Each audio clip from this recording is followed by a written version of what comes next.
हमसाया अच्छा ना हो तो भी अपना घर उठाकर हम कहीं और तो नहीं ले जा सकते ना। घर हमारा घर है, हम वहाँ पर मौजूद हैं और अपने घर की हिफाजत भी करेंगे। और हमसाए की जो ज़हनी गलाज़त है या उसके दिल में जो ख़यालात आ रहे हैं पाकिस्तान के ख़िलाफ़,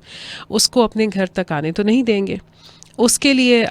जहाँ हर लेवल पर काम हो रहा है, बात हो रही है, हिफाजती इक़दामात लिए जा रहे हैं, स्ट्रेटजीज़ डिसाइड की जा रही हैं, पॉलिसी लेवल की बातें हो रही हैं, वहीं मैं और आप क्या कर सकते हैं, इस बारे में भी थोड़ी-सी बातचीत करेंगे। क्योंकि हमने देखा ये है कि जब भी इंडिया अपने कुछ उनके जो अंदरूनी मामलात होते हैं ना, उसके अंदर भी खलफशार बढ़ता है। कभी कोई इलेक्शन करीब आ गया, कभी कुछ और तरह के मसाइल हो गए, और फिर इंडिया सीखता भी है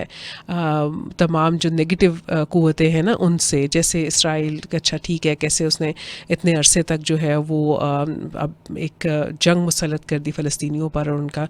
बुरे हालात कर दिए, और उस अभी तक दुनिया जो है वो उस जंग को रोकने में नाकाम हो गई है और कोई कुछ उनकी मदद भी नहीं कर रहा। एक एक परसेप्शन सा एक ऐसा क्रिएट हो ना, तो इंडिया जो है वो, उसको लगता है कि वो भी शायद वो मॉडल फॉलो कर सकता है, लेकिन वो ये भूल जाता है कि यहाँ पाकिस्तान है और हम एक एटमी पावर हैं।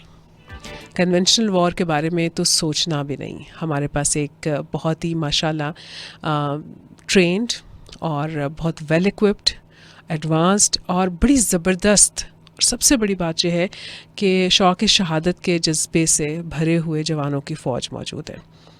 और दूसरी बात ये है कि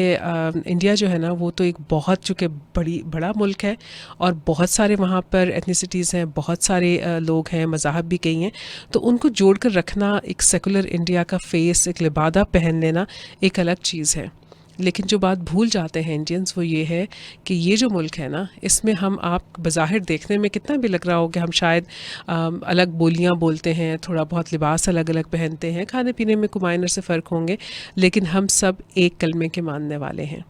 तो जैसे ही बात कलमे पर आ जाती है, जैसे ही बात पाकिस्तान पर आ जाती है, तो फिर तो भाई हम होते हैं एक, और हमें कोई अलग नहीं कर सकता,